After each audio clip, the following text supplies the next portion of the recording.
प्यारे विद्यार्थियों, नमस्कार। मैं डॉक्टर विजय कुमार चावला, राजकीय मॉडल संस्कृति वरिष्ठ माध्यमिक विद्यालय केवड़क जिला कैथल में हिंदी प्राध्यापक पद पर कार्यरत हूँ। आज मैं आपके समक्ष कक्षा 11वीं की हिंदी की पाठ्य पुस्तक अभिव्यक्ति और माध्यम में निहित जनसंचार के माध्यम विषय को लेकर प्रस्तुत हुआ हूँ। विद्यार्थियों, विषय की व्यापकता को देखते हुए मैंने इस प्रस्तुति को अर्थात जनसंचार के माध्यम को दो भागों में विभक्त किया है। आज मैं आपके समक्ष जनसंचार के माध्यम भाग 1 की प्रस्तुति लेकर उपस्थित हुआ हूँ। इस प्रस्तुति को तैयार करवाने में डॉक्टर योगेश वशिष्ठ जी की भूमिका अहम रही है। उनके कुशल मार्गदर्शन में एवं उनके अमूल्य सुझावों के कारण ही मैं आज इस प्रस्तुति को आपके समक्ष ला पाया हूँ। आज मैं आपके समक्ष जो अपनी प्रस्तुति है उसे प्रस्तुत करने जा रहा हूँ। आओ जनसंचार के माध्यम भाग 1 की प्रस्तुति की ओर आपको ले चलूँ। विद्यार्थियों, आज की प्रस्तुति जनसंचार माध्यम और लेखन आपके समक्ष मैं प्रस्तुत कर रहा हूँ। स्लाइड पर आप दृश्य देख रहे हैं जो जनसंचार माध्यम और लेखन को दर्शा रहा है। आओ प्रस्तुति की ओर बढ़ें। जनसंचार माध्यम और लेखन इस विषय को मैं दो भागों में आपके समक्ष प्रस्तुत करूंगा। आज की प्रस्तुति भाग 1 के नाम से जो आपके समक्ष प्रस्तुत करने जा रहा हूं वह इस प्रकार है। इस प्रस्तुति के अंत तक आप समझ पाएंगे संचार क्या है, संचार के कितने तत्व हैं, संचार के विभिन्न प्रकार कौन कौन से हैं, संचार के कार्य कौन कौन से हैं तथा जनसंचार के कार्य कौन कौन से हैं। विद्यार्थियों, जनसंचार को समझने के लिए संचार के स्वरूप को समझना अति आवश्यक है। आओ सर्वप्रथम मैं आपको संचार क्या है इसके बारे में बताता हूँ। संचार के मूल में चर धातु है। चर का क्या अर्थ है? चर का अर्थ है विचरण करना, अर्थात एक जगह से दूसरी जगह पहुंचना। यह पहुंचना मानव का भी हो सकता है, अन्य प्राणियों का भी हो सकता है, ध्वनि का भी हो सकता है, चित्र का भी हो सकता है और प्रकाश का भी। परंतु हम जिस संचार की बात कर रहे हैं उसका अर्थ क्या है, आओ इसको जानें। संचार का अर्थ मानव के संदेशों का पहुंचना है। पहुंचना का यहाँ तात्पर्य संदेश भेजना और प्राप्त करना है। इसके लिए दो लक्षण अनिवार्य हैं। वे दो लक्षण इस प्रकार हैं। दो या दो से अधिक व्यक्ति होने चाहिए, ये पहला लक्षण है। और दूसरा लक्षण है उनके बीच किसी संदेश का संप्रेषण या भाव ग्रहण होना। प्रसिद्ध संचार शास्त्री विल्बर ने कहा है, संचार अनुभवों की साझेदारी है। संचार अनुभवों की साझेदारी है। विद्यार्थियों, इस स्लाइड को ध्यान से देखिए। संचार बोलकर हो सकता है, लिखकर भी हो सकता है तथा दृश्य श्रव्य माध्यम से भी हो सकता है। आओ इसकी परिभाषा को जानें। सूचनाओं, विचारों और भावनाओं को मौखिक, लिखित या दृश्य श्रव्य माध्यमों के जरिए सफलतापूर्वक एक जगह से दूसरी जगह पहुंचाना ही संचार है। ये संचार की परिभाषा है। संचार बोलकर, लिखकर तथा दृश्य श्रव्य माध्यमों से भी हो सकता है। संचार माध्यम। आओ यह जानें कि संचार माध्यम क्या है। संचार माध्यम से आशय है संदेश के प्रवाह में प्रयुक्त किए जाने वाले माध्यम, अर्थात प्रयोग में लाए जाने वाले माध्यम। ये वे उपकरण या साधन हैं जो हमारे संदेश को एक स्थान से दूसरे स्थान तक पहुंचाने का कार्य करते हैं, जैसे टेलीफोन, रेडियो, दूरदर्शन, इंटरनेट, समाचार पत्र तथा पत्रिकाएं। ये सभी संचार माध्यम के उदाहरण हैं। संचार के तत्व। संचार के मूल तत्व निम्नलिखित हैं। संचार का पहला तत्व है संचारक। संचारक कौन होता है? किसी संदेश को भेजने वाला संचारक कहलाता है। यह संचार प्रक्रिया का पहला तत्व अथवा चरण है। वस्तुतः संचार प्रक्रिया की शुरुआत संचारक से ही होती है। जब कोई व्यक्ति अपने मन के भाव, विचार, अनुभव, संदेश आदि को किसी अन्य व्यक्ति तक पहुंचाना चाहता है, तभी संचार प्रक्रिया प्रारंभ हो जाती है या आरंभ हो जाती है। मान लीजिए कि आप अपनी कक्षा में किसी बच्चे से या अपने सहपाठी से पुस्तक मांगना चाहते हैं, तो आपके मस्तिष्क में पुस्तक मांगने का विचार उत्पन्न होता है। जिस वक्त यह विचार उत्पन्न होता है, उसी समय से संचार प्रक्रिया शुरू हो जाती है। तो संचारक संचार का पहला तत्व अर्थात चरण होता है। संचार का दूसरा तत्व है कूटीकरण या एनकोडिंग। ध्यान से सुनिए।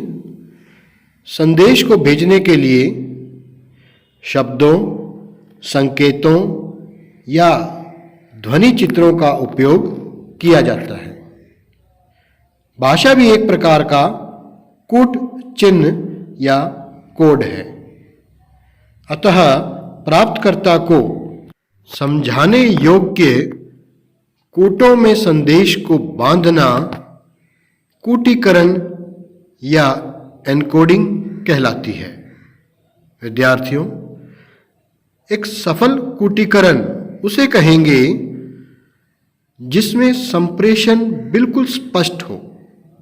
संचारक जो कहना चाहता हो, प्राप्तकर्ता संदेश को उसी रूप में ग्रहण करे। जब ऐसा हो जाता है तो वह सफल कूटीकरण या एनकोडिंग कहलाती है। संदेश का तीसरा तत्व है कूटवाचन अर्थात डिकोडिंग। जब संदेश प्राप्तकर्ता तक पहुंचता है, तब उस संदेश के कूट चिन्हों में छिपे अर्थों को प्राप्त करने का प्रयास करता है।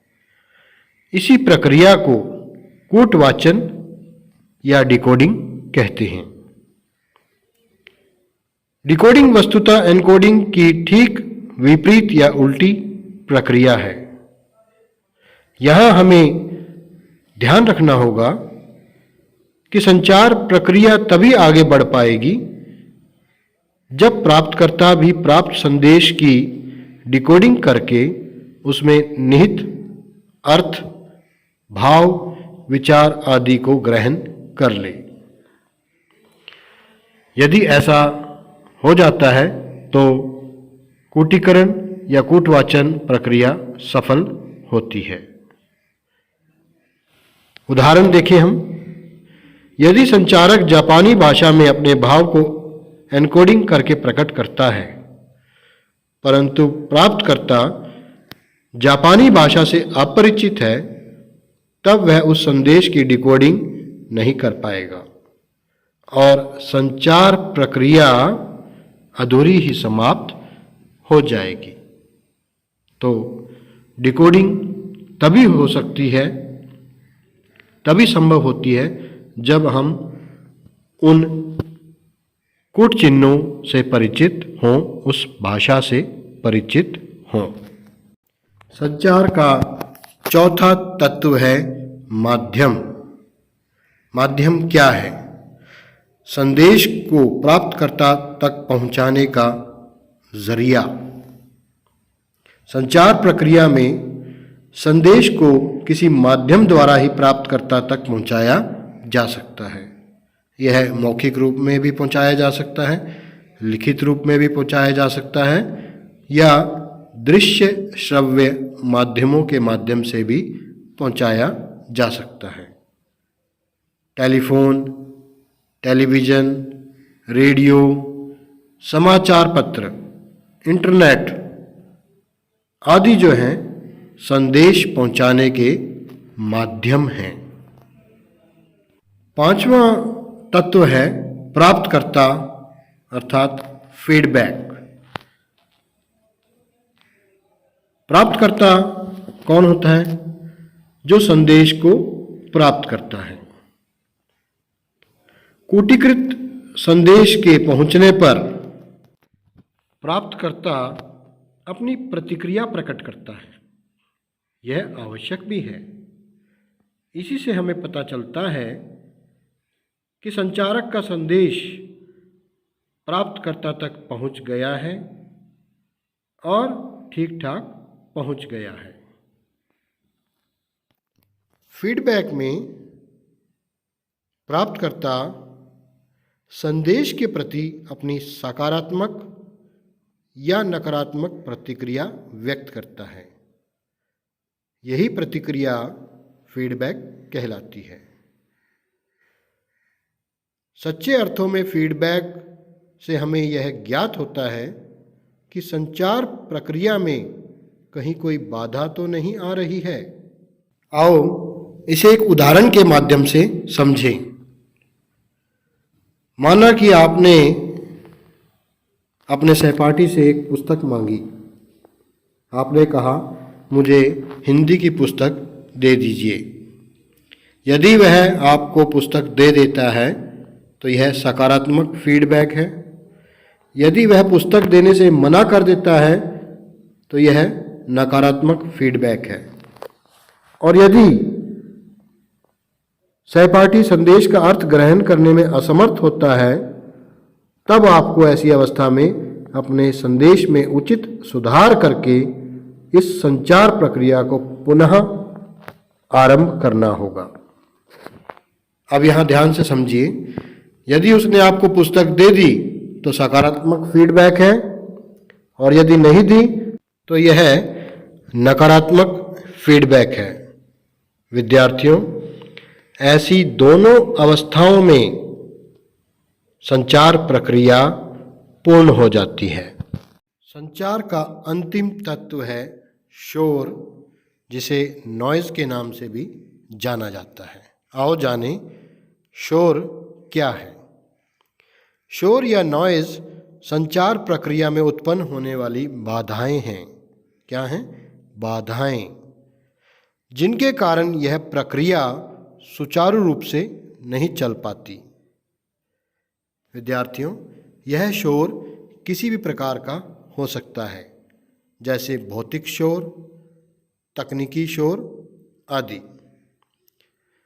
जैसे मैंने आपको एक पिछली स्लाइड में भी उदाहरण बताया। यदि आप अपनी कक्षा में किसी सहपाठी से पुस्तक मांगते हैं यदि उस समय कक्षा में अत्यधिक शोर उत्पन्न हो जाए तब आपका संदेश आपके सहपाठी तक नहीं पहुंच पाएगा। इसे भौतिक शोर कहा जाएगा। अर्थात भौतिक शोर के कारण संचार प्रक्रिया में बाधा उत्पन्न हो जाएगी। विद्यार्थियों, इसी प्रकार खराब मौसम के कारण रेडियो, टेलीविज़न आदि पर प्रसारित होने वाले कार्यक्रमों के दौरान भी अनेक प्रकार तकनीकी शोर उत्पन्न होता है। इसके अतिरिक्त यह बाधा संचारक की मानसिक अस्पष्टता या अनिच्छा को लेकर भी हो सकती है। ठीक प्रकार से कूटीकृत न कर पाने के कारण भी हो सकती है।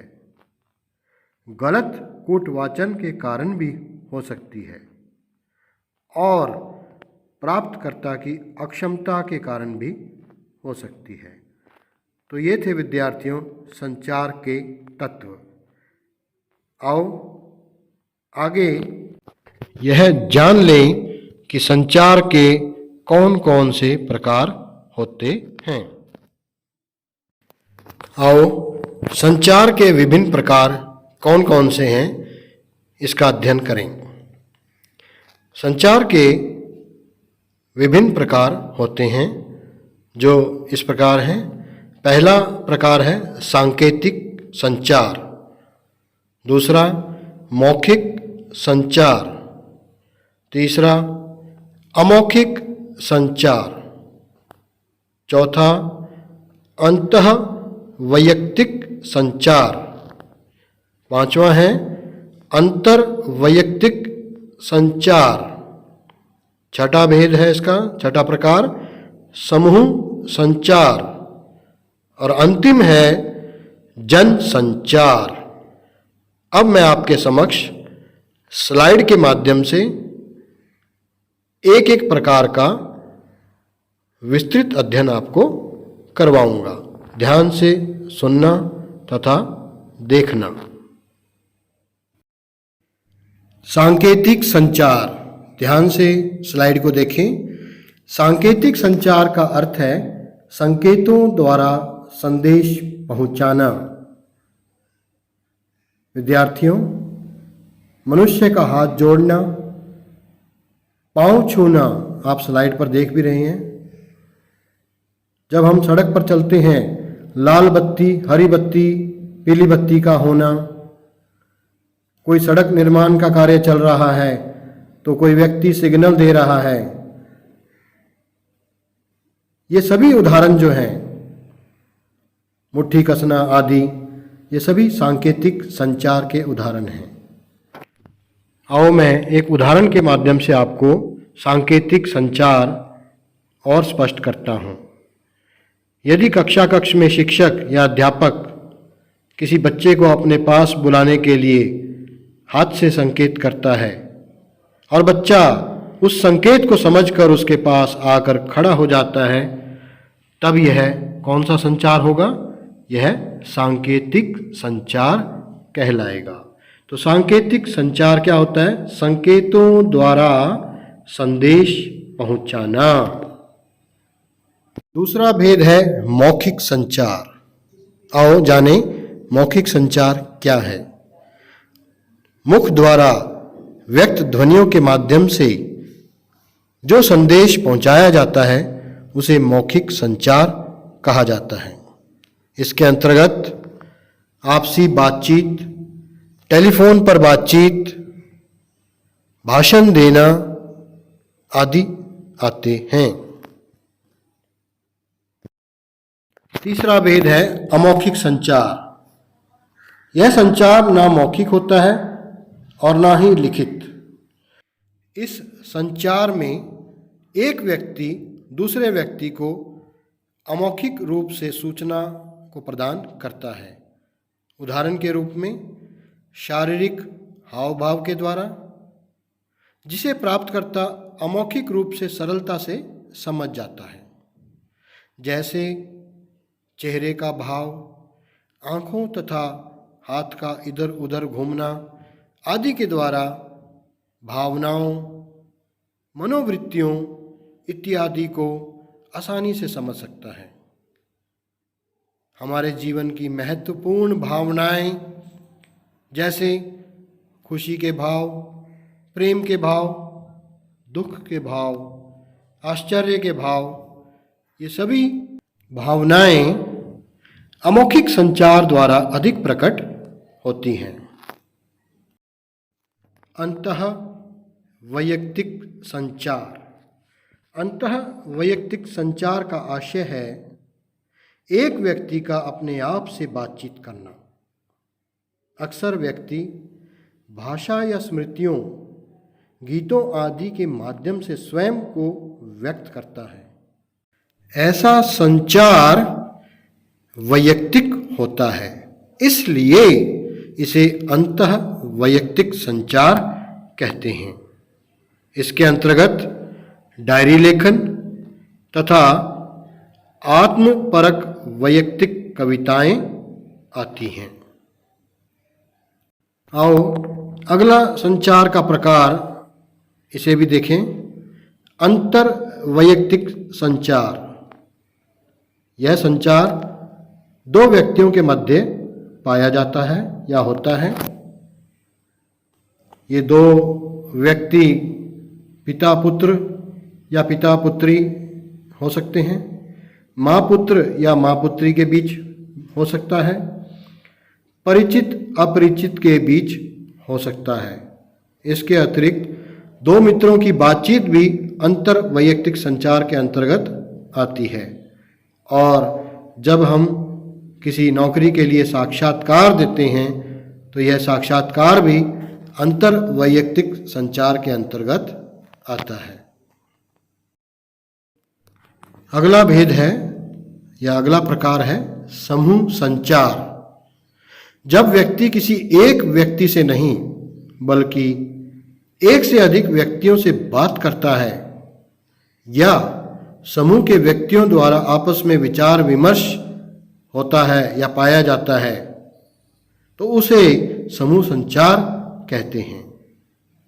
विद्यार्थियों, सामूहिक मुद्दों पर वार्ता इसके अंतर्गत आती है। समूह संचार का उद्देश्य सामूहिक संदेश देना होता है। उदाहरण स्वरूप, लोकसभा या राज्यसभा में जो चर्चा होती है वह समूह संचार का एक सशक्त उदाहरण है। इसी प्रकार संस्था की बैठक, ग्राम पंचायत के सदस्यों की बैठक, कक्षा में पढ़ना तथा पढ़ाना, शिक्षक द्वारा छात्र या छात्राओं के साथ किसी विषय पर चर्चा करना समूह संचार का एक बेहतरीन उदाहरण है। संचार का अंतिम भेद या अंतिम प्रकार आपके समक्ष जनसंचार प्रस्तुत करने जा रहा हूं। जैसा कि हमारा विषय ही जनसंचार के माध्यम है तो विद्यार्थियों इसे ध्यान से सुनिए व समझिए। जनसंचार क्या है? जब हम किसी समूह के साथ प्रत्यक्ष संवाद करने की बजाय किसी यांत्रिक माध्यम से संवाद स्थापित करते हैं तो उसे जनसंचार कहते हैं। जैसे समाचार पत्र, पत्रिका, रेडियो, सिनेमा, दूरदर्शन तथा इंटरनेट जो आज सबसे प्रसिद्ध जनसंचार का माध्यम बन चुका है, ये सभी जनसंचार के माध्यम हैं।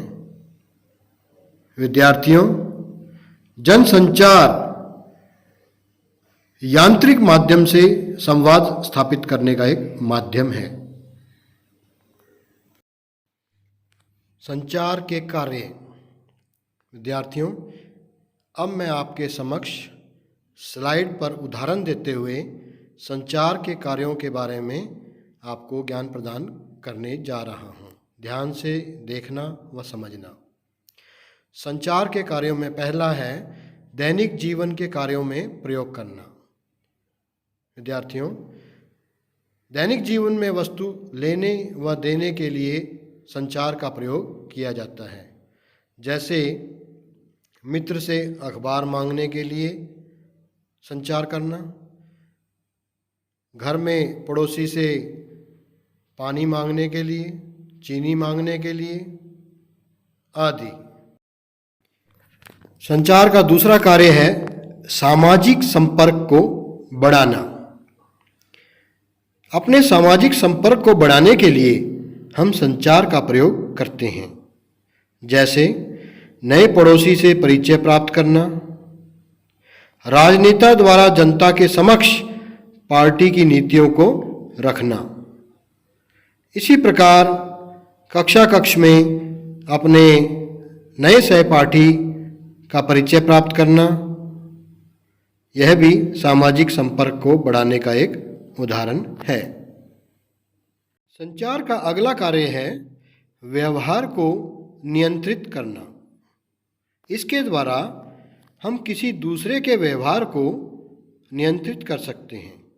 जैसे कक्ष में शिक्षक विद्यार्थियों के व्यवहार को नियंत्रित करता है, उन्हें संचार के माध्यम से एक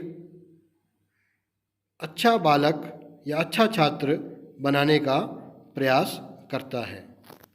नैतिक शिक्षा का ज्ञान प्रदान करके विद्यार्थियों के व्यवहार को नियंत्रित करता है।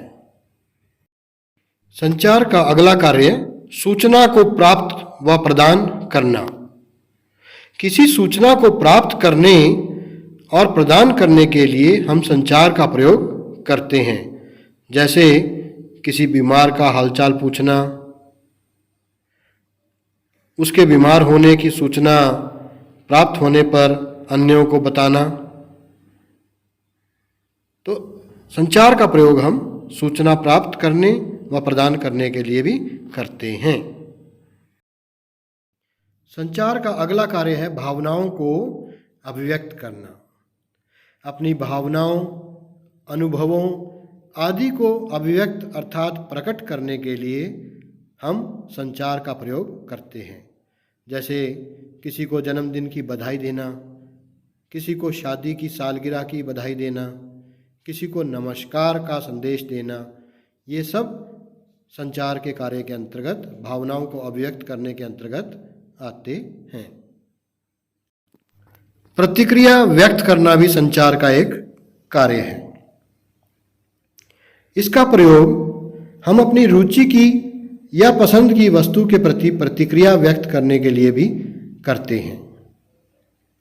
जैसे आप स्लाइड पर दृश्य में देख रहे हैं, एक बालक अपनी प्रतिक्रिया व्यक्त करते हुए कह रहा है मूर्ख।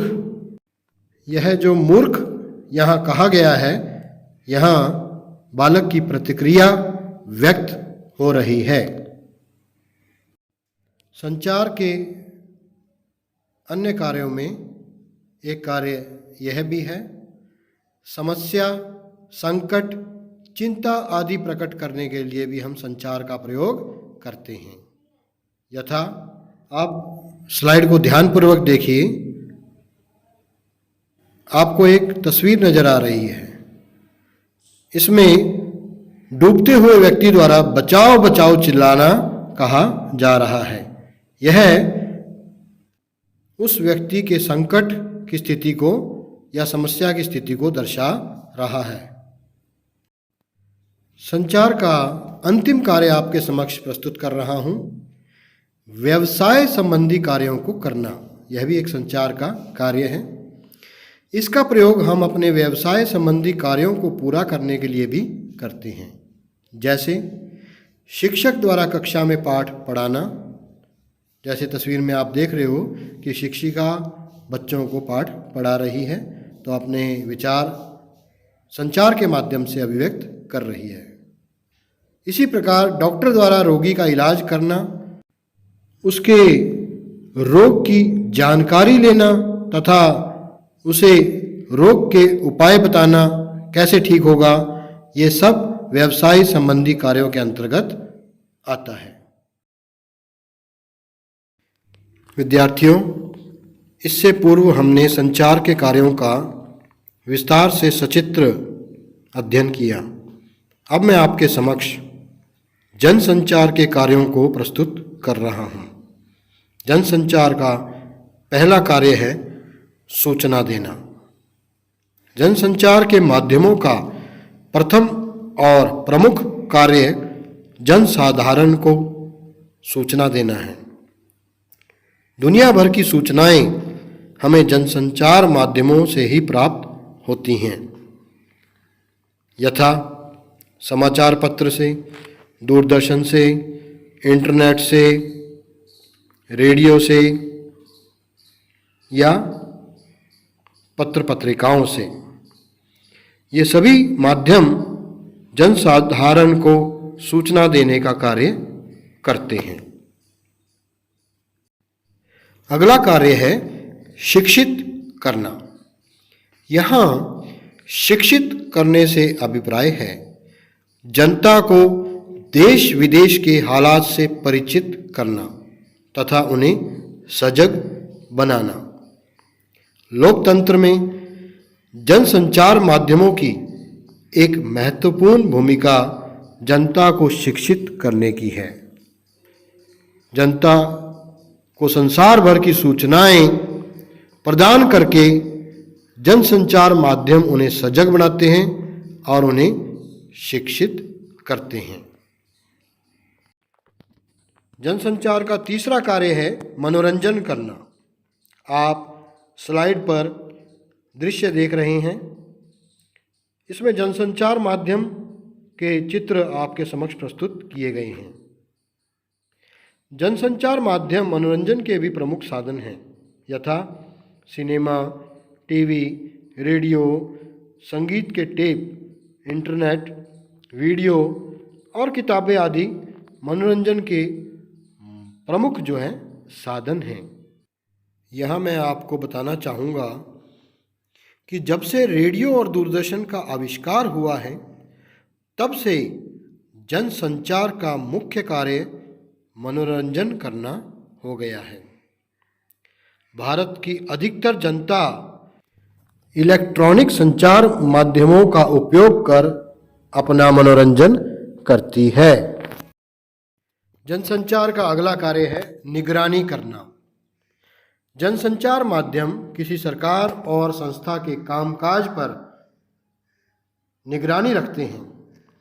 अगर सरकार कोई गलत कदम उठाती है या किसी संगठन या संस्था में कोई अनियमितता बरती जा रही है, तो उसे लोगों के सामने लाने की जिम्मेदारी जनसंचार माध्यमों पर होती है। इसके अंतर्गत यदि किसी सरकार, मंत्री या सरकारी अधिकारी द्वारा कामकाज में अनियमितता बरती जा रही है, तब उसे लोगों के सामने लाने की भी जिम्मेदारी जनसंचार माध्यमों पर ही होती है। जनसंचार का अगला महत्वपूर्ण कार्य है एजेंडा तय करना। जनसंचार माध्यम सूचनाओं और विचारों के जरिए किसी देश और समाज का एजेंडा भी तय करते हैं। ये माध्यम किसी खास घटना या मुद्दे को प्रमुखता से उठाते हैं और इससे वह घटना या मुद्दा जनता में चर्चा का विषय बन जाता है। जब जनता उस घटना आदि पर अपनी सकारात्मक या नकारात्मक प्रतिक्रिया करने लगती है, तब सरकार और समाज प्रतिक्रिया के अनुसार कार्य करने के लिए बाध्य अर्थात विवश हो जाते हैं। तो जनसंचार का यह कार्य एक महत्वपूर्ण कार्य है जिसमें वह एजेंडा तय करने में अपना योगदान देता है। जनसंचार का अंतिम कार्य है विचार विमर्श करना। जनसंचार माध्यम लोकतंत्र में विभिन्न विचारों को अभिव्यक्ति का मंच उपलब्ध कराते हैं। इसके जरिए विभिन्न विचार लोगों के सामने पहुंचते हैं। जैसे किसी समाचार पत्र के संपादकीय पृष्ठ पर किसी घटना या मुद्दे पर विभिन्न विचार रखने वाले लेखक अपनी राय व्यक्त करते हैं। विद्यार्थियों, इस स्लाइड को ध्यानपूर्वक देखिए। परीक्षा पे चर्चा, परीक्षा की बात पीएम के साथ, यह विचार विमर्श करने का एक सशक्त उदाहरण है। इसी तरह संपादक के नाम चिट्ठी स्तंभ में आम लोगों को अपनी राय व्यक्त करने का मौका मिलता है। इससे जनता किसी भी विषय अर्थात मुद्दे के विभिन्न पहलुओं से परिचित हो सकती है। ये थे जनसंचार के कार्य। विद्यार्थियों, इस प्रस्तुति को देखने के बाद मेरे अनुसार जो आपने समझा है वह निम्न अनुसार है। संचार क्या है इसका आपको बोध हो गया होगा। संचार के कितने तत्व हैं, संचार के विभिन्न प्रकार कौन कौन से हैं तथा संचार के कार्य कौन कौन से हैं, और अंत में अभी आपके समक्ष जो मैंने स्लाइड के माध्यम से, सचित्र उदाहरण के माध्यम से समझाया कि जनसंचार के कार्य कौन कौन से हैं, इन्हें आप भली भांति समझ गए होंगे। मुझे आशा ही नहीं पूर्ण विश्वास है कि आपको जनसंचार के माध्यम भाग 1 की मेरी प्रस्तुति अच्छी तरह समझ आ गई होगी। अब मैं आपके समक्ष अगली स्लाइड के माध्यम से पुनरावृत्ति के कुछ प्रश्न लेकर आ रहा हूं। उन्हें ध्यान से देखिए तथा उनके उत्तर दीजिए। अब आपके समक्ष जो मैं स्लाइड प्रस्तुत कर रहा हूं उसे ध्यान से देखिए। आओ पुनरावृत्ति करें। निम्नलिखित वाक्यों को पूरा करें। मैं आपके समक्ष जो वाक्य बोल रहा हूं उसमें एक रिक्त स्थान है। रिक्त स्थान को आपने पूरा करके बताना है। संचार के मूल में डैश धातु है। ऑप्शन है चर या चार। ध्यान से सुनिए, संचार के मूल में डैश धातु है, चर या चार। तो क्या होगा इसका उत्तर विद्यार्थियों? इसका उत्तर है चर। दूसरा, ध्यान से सुनिए वाक्य। संचार प्रक्रिया में बाधा को डैश कहते हैं, अर्थात संचार प्रक्रिया में जो बाधा उत्पन्न होती है उसे डैश कहते हैं, कूट या शोर। तो इसका उत्तर क्या है विद्यार्थियों? इसका उत्तर है शोर। तीसरा, कूटों में संदेश को बांधना डैश कहलाता है। कूटों में संदेश को बांधना डैश कहलाता है, एनकोडिंग या डिकोडिंग। एनकोडिंग या डिकोडिंग। तो क्या कहलाता है? संदेश को बांधना एनकोडिंग कहलाता है। और अंतिम वाक्य, आपसी बातचीत डैश का उदाहरण है, मौखिक संचार का या अमौखिक संचार का। तो आपसी बातचीत किसका है विद्यार्थियों? आपका उत्तर भी जो मैं सोच रहा हूं वही होगा। हां, मौखिक संचार।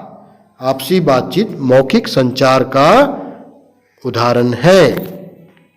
आपके समक्ष जो मैं स्लाइड प्रस्तुत कर रहा हूं इसके माध्यम से आपने मिलान करना है। तो ये गतिविधि है मिलान करें। आपके समक्ष स्लाइड पर 2 कॉलम आपको नजर आ रही हैं। पहली ओर संचार के प्रकार हैं, दूसरी ओर उनके उदाहरण हैं। आपने इनका मिलान करना है। तो सांकेतिक संचार का उदाहरण कौन सा होगा? ध्यान से देखिए। डायरी लेखन होगा, इंटरनेट होगा, लोकसभा में चर्चा होगा या सिग्नल देना। तो क्या होगा? सिग्नल देना। समूह संचार का उदाहरण क्या होगा? समूह संचार का उदाहरण लोकसभा में चर्चा होगा। अंतः वैयक्तिक संचार का उदाहरण क्या होगा? डायरी लेखन। और रह गया क्या? जन संचार का उदाहरण है इंटरनेट।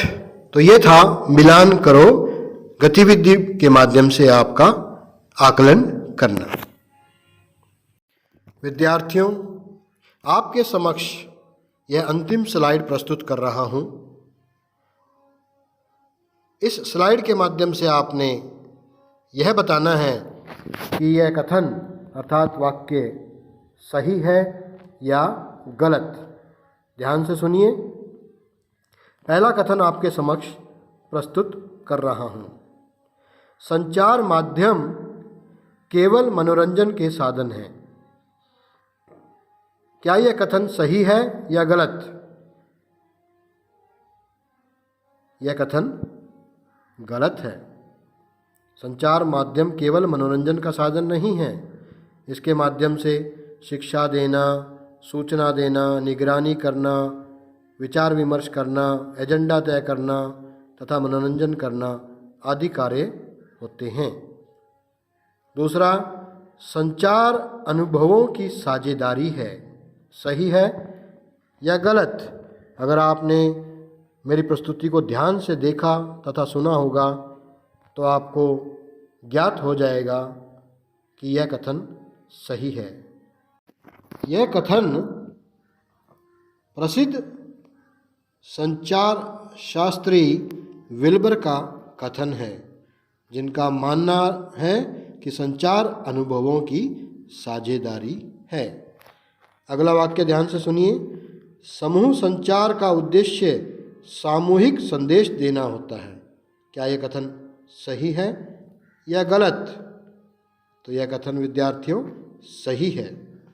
और अंतिम वाक्य, संदेश की भाषा ग्रहण करना एनकोडिंग कहलाता है।